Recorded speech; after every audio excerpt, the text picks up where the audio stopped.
So, welcome back. I'm very excited to introduce the next segment of the agenda, and this is the Portfolio Roundtable.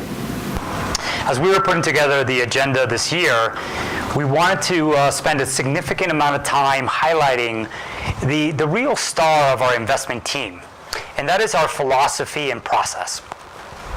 So let me quickly walk you through an overview. Our overarching mantra is we want to invest in franchise companies at bargain prices. And there are three pillars to this philosophy.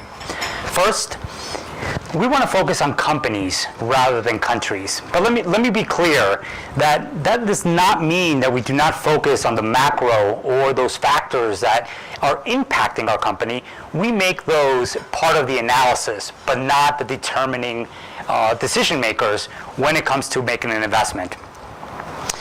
The second pillar is our focus on franchise companies. These are companies that typically have a competitive advantage. They often have very strong brands with market leadership or a product that the customer clearly prefers. This is also leads us to companies that are kind of at the forefront of consumerism and the consumerism that's happening here in Latin America. The third pillar is our focus on value. And by this I mean we look for companies that are trading at below average valuations. Now this often will lead us to companies that are being mispriced because either the country that they're in, the sector, or sometimes it could be something company specific that is keeping the share price down. So I know many of you right now are looking at me and saying, okay, Efrain, you just told me that you want to buy a good company at a cheap price. I think everybody wants to do that. But I want to spend some time to really focus in on what we feel is a key differentiating factor is that we are willing to let time work in our favor. I can tell you from my personal experience that when I was working on the sell side, I would say 90% of the calls that I would get would be really related to what's happening that quarter. And when people said, oh, we're looking at the long term, they would say, well, tell me what's going to happen to year end. And that also goes for the time I spent at a hedge fund. It was very focused on catalyst and looking at things from a very short-term nature. So when we take an approach, we believe that we're taking a differentiated view by letting time work in our favor and looking for things on a longer-term basis.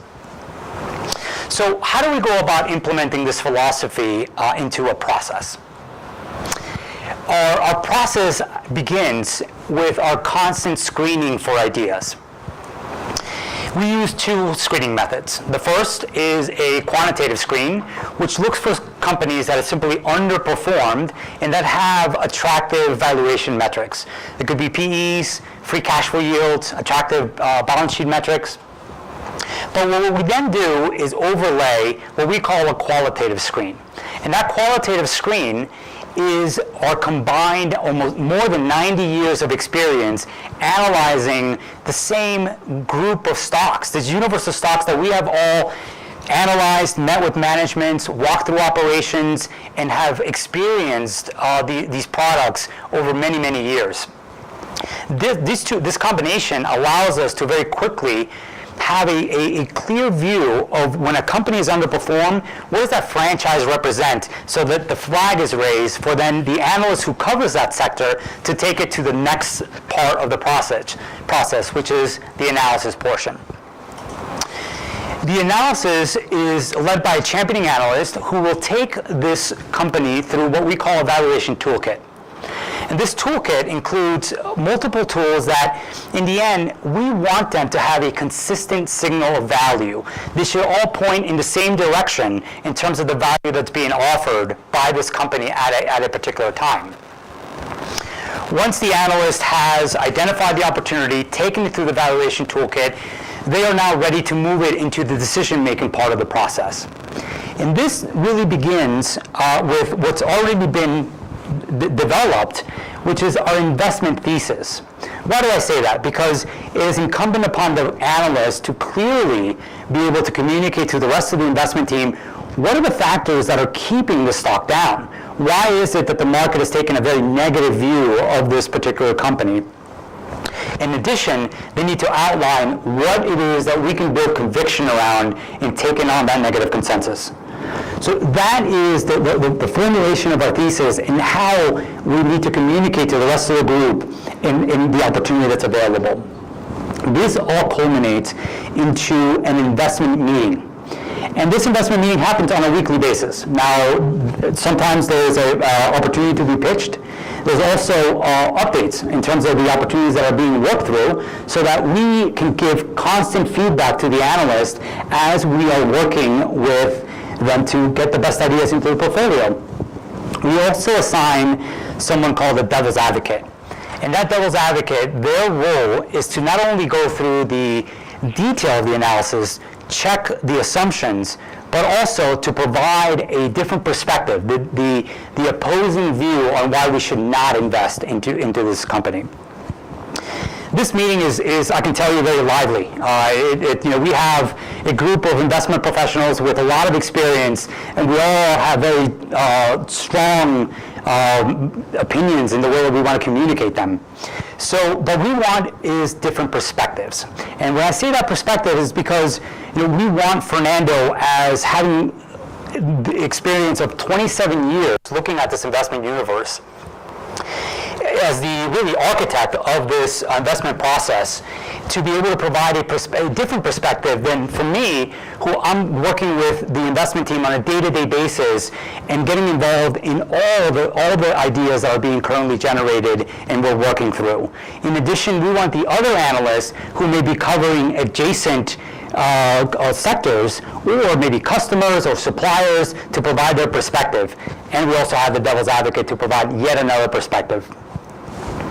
So once the decision has been made, we then move on to kind of the portfolio management portion of the process. And Fernando alluded to this earlier. We have, let's call it, two parts of the sell discipline. One is a push sell, which the stock that is now being presented is offering a better risk reward relative to what is in the portfolio. And that is a very high hurdle. We have a concentrated portfolio of stocks that we have high conviction on. But what we've seen is that as new ideas get pushed in, and some of the names that have done very well, the thesis that we had laid out has already been somewhat priced into the stock. So therefore, the risk reward of a new opportunity is now better than the one that has been there for a longer period of time. We also have situations where there could be a pull sell, as Fernando mentioned, where we've been monitoring the thesis, and the thesis has not played out in what we expected, so we then pull that opportunity out, and it doesn't have to have a new idea come into it. We have a set of portfolio ideas that we really like that we could also allocate to if we needed to pull something out. So the process has intended to be circular and cyclical, so that we continuously push new ideas so that the portfolio continues to remain fresh, and we're constantly testing for the best ideas to the portfolio. But what I thought would be kind of the best way to go through this process, rather than just walking you through it, is to give you some real live examples of recent additions, some things that may have not we've actually pitched and passed on, some names that we actually have now. The thesis has played out and how we are now reallocating those funds. And the investment team will come one by one and give you some of those insights. We want this to be as interactive as possible, so please feel free to ask questions as the analysts are presenting. But we'll also have an opportunity at the end to ask about not only the positions that you'll hear from the analyst, but also we have the entire portfolio here on slide 27 so that you can ask about any of them. We're all here. Let me first bring up the first analyst who we'll introduce, and that's Jeronimo de Guzman. Jeronimo is our latest addition. He's been here for now almost, more than 7 months. And I think what you will hear from his background is that, it's very exciting to see the level and the caliber of the investment team and how that's come together. I can tell you that actually I go back with Jeronimo more than 7 years as he was building his coverage at Morgan Stanley. This was somebody that I was working with very closely. So for us to have him join our team was, I would call it a no-brainer. It was really something that we were very excited about. So Jeronimo, if you... Sure. Thank you. Okay, hello everyone. I'm Jeronimo de Guzman. I joined INCA Investments in March of this year. I cover the consumer products, food and beverage, industrials, and restaurant stocks. I joined from Morgan Stanley, as Efrain said. I was there for the last 10 years. I worked there for 10 years. In the Latin America equity research team. Most recently, I was the lead analyst covering the food and beverage names in the region. And finally, as Efrain mentioned, I had a chance to interact with a lot of the INCA team members, which really made it an easier transition, as I had a really good sense of the firm's culture. And I also saw a very good fit with how they look at things. So that fundamental bottom-up investment approach, as well as the long-term focus that the team has. Before Morgan Stanley, I did my MBA at the Wharton School. And my undergraduate was in industrial engineering and economics at Northwestern University. And I'm originally from Colombia, actually. I was born and raised here in Bogota. So it's a city I consider a second home. Most of my family is still living here. So if you want to learn anything about what it was like to grow up here or need any pointers on navigating the city, I'd be happy to help. So today I'm going to talk about Marcopolo. This is our most recent addition to the portfolio, and we thought it would be a good way to highlight the part of the process related to initiating on a new position. So Marcopolo, just a brief description, is a bus manufacturer with most of their sales, not most of the sales, Brazil is its largest market, accounting for 34% of their revenues. Now, just to give you a sense of what they do or what they make, so they have intercity buses, which you should think are the larger buses that you would see on highways traveling between cities. The focus here is on comfort. So you see buses with all the bells and whistles related to comfortable seating, ambient lighting, TVs, sometimes toilets, etc. Then you've got the other element is the other types of buses are the urban buses. And these are buses that are more bare bones and are more designed for durability. So they're buses designed to transport large amounts of people within cities. You might have seen them maybe even here with the Transmilenio buses. And the other bus type, kind of all the other ones are more in the micro and mini bus categories. And these are smaller buses that are used either for for transportation, for school transportation, or for private use. Probably similar to some of the buses we'll be taking today on our site visits. So Marcopolo is what we would consider a franchise business. It's got a leading market share in Brazil bus production at 47%. And it really differentiates on having a premium brand and with a higher resale value, and also on several elements, including innovation, the fact that the buses typically have lower maintenance costs, and also on its sales network. The other thing that's important to point out about Marcopolo is that it actually has a 70% market share in the intercity bus segment. And the segment is also 48% of their revenues. And why does that matter? I think it's very important because this is the segment where they can really differentiate based on their offering and on their innovation, but also it's a segment that can be the most profitable, as the average price per unit for those buses is more than 2 times what it is for the other bus types. So now let me talk to you a little bit about the process by which we went through generating this idea. So the first step, as Efrain mentioned, is a quantitative screen. What we saw clearly here was a stock that had underperformed.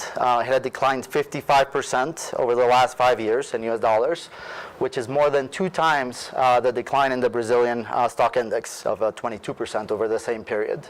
Alternatively, you can see it as, if you look at it relative to the peak in 2013, the stock had come down about 65% from that peak level. And I guess the other thing that I would point out is you have seen a run-up recently, but if you look at the performance over the last 12 months, the shares have still underperformed the Brazilian index. So we initiated a 3% position at the start of September. The next step in the screening was to do more of the qualitative stuff, as Efrain mentioned. And here it's really trying to understand what drove this big underperformance. And here the culprit was very clear. I mean, it was the Brazilian downturn, which really hurt demand for buses in Brazil, For Marcopolo, the Brazilian domestic revenues fell 69% over that period. And even though the company continued to execute and continued to have the same competitive advantage as it had in the past. The other element I would point out in terms of the qualitative screening is all the work that the team has done, me, but also other team members have done, that I have done with other team members in knowing the company and understanding that it is a franchise business. So it includes going through company filings, having met with management, and also even visiting the company headquarters in Brazil. So now let me take you more into the key issue here, where we took on consensus, which is the issue of Brazilian bus demand. So you can see here on the chart that Brazilian bus demand had a big decline, and it was at around 11,000 units per year in 2016. Now this is a 60% decline over the average that we had seen over the prior 5 years. Or the other way to think about it is, just to put it into context, you would have to go back all the way to 1990, it's not even in the chart, to get to this level of demand that we saw in 2016. Now obviously Brazil was very different in 1990. It had 30% lower population. It had a GDP that was about a half of what it is today if you adjust it for inflation. And the downturn, as I had mentioned earlier, was driven by the decline was driven by the downturn. So there were several factors. One was that there was lower demand for interstate travel, as you would expect. The other one was that the urban bus demand also declined, given that the city governments really froze the tariffs or the ticket prices for consumers, which hurt the bus operators. And the third was that the credit dried up, so it's harder to buy these assets that are expensive. So the question is, where can demand recover? And we think that there's two key variables to think about when thinking about normalized bus demand going forward in Brazil. Number one is the fleet size, and number two is the average age of the buses. So when you look at Brazil over the last 10 years, what's interesting is that the fleet size has continued to increase at a rate of around 5% per year. So above the population growth. And what we've also seen over the last couple of years is that the average age has started to go up because the operators had to hold on to older buses. So even if we just conservatively assume that the fleet size stays the same, it doesn't keep going up, and that the average age stays where it is, so it stays at these higher levels, you get to a normalized demand on our fleet renewal model of around 21,000 units per year. So this is a 90% increase over where we were in 2016. The other way to think about it, which we did, is to think about benchmarks, so just more the historical averages. And here what we see, depending on how you look at it over the last 10 years, we saw demand anywhere between 21 and 25,000 units per year. So this also kind of corroborates some of the work we've done thinking about fleet renewal. So it's so here, this is the number, the 21,000 units is what we incorporated into our base case assumptions. And it leads to, on our numbers, to earnings growth of 42% per year over the next 3 years. And this would be from the combination of the top line growing, but also the margin impact of having, again, this leverage of expenses from higher volumes. The other thing I would point out that I think is very, very important for our process is that we have the advantage of thinking longer term. So we're willing to wait for demand to normalize for a quality business versus the market that remains very focused on the near term and all the uncertainties related to bus demand. And finally, let me take you through the valuation toolkit work that we did for Marcopolo. So as Efrain mentioned, this is a combination of metrics that we look at. And the hope here is for the metrics to agree, to point in the same direction, indicating value. So we started with a normalization of the multiple. What this means is just looking at the company financials, scrubbing for any non-recurring items, any accounting differences, but also applying a more normalized net margin. And here you can see we got to a multiple, a PE multiple of 14.5 times, which is below the historical average of 16 times. And the other thing I would point out is that sales are still down 30% from the peak. on a consolidated basis. So even if you account for that, you get to an even lower multiple of around 12 times. The second method is just to think about the upside potential. And this is simply just thinking about where can the EPS for this business be in a normalized scenario 3 years out, and then also applying a more normalized multiple. So in this case, we applied a multiple of 15 times, which is in line with the average, historical average, and with the peers average. And here, again, we see significant upside, 48% real return, or 14% annualized. The other method that we did is to do a discount model. Here we do annual forecasts for the company's cash flows based on our expectations. And we derived a DCF fair value that pointed to 25% upside today from current levels.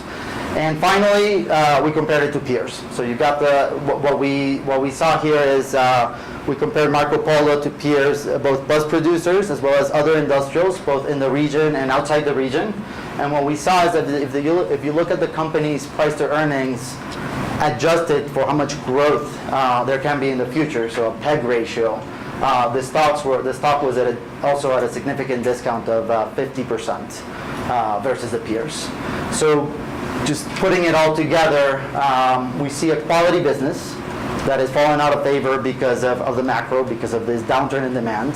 We have a pretty conservative assumption for the recovery in that demand, which we don't think relies on any optimistic assumptions about growth in the Brazilian economy. And where we think the shares are undervalued and there's significant upside, and that's supported by the valuation toolkit. So that's it for Marcopolo. I can take any questions anyone might have, or I can have. Okay, sure. In terms of Marcopolo's business, is it protected from foreign competition to any degree, or are Brazil favoring local producers in some way, or is it exposed to foreign? The main producer is also a Brazilian producer, so it's mostly local producers, and there are some restrictions in terms of tariffs. Brazil generally does have import tariffs. But the other thing I would point out is that Marcopolo is not just the leader because maybe foreign competitors have not been able to enter. It's also a leader internationally. So it's in over 100 countries. It has operations in many of those countries. So about a third of their sales are in Brazil, a third of their sales are exports from Brazil, and a third of their sales are operations in other countries. So I would still consider it a best-in-class bus manufacturer. Sure. The decrease in demand, it's not, and there are no kind of links to these intercity buses. There isn't a bit of migration of people flying more intercity than taking buses. That's a good question. So you've got the question about a secular trend in demand, maybe going towards air travel. And air travel is relevant, but I think what's interesting is, and we looked at this with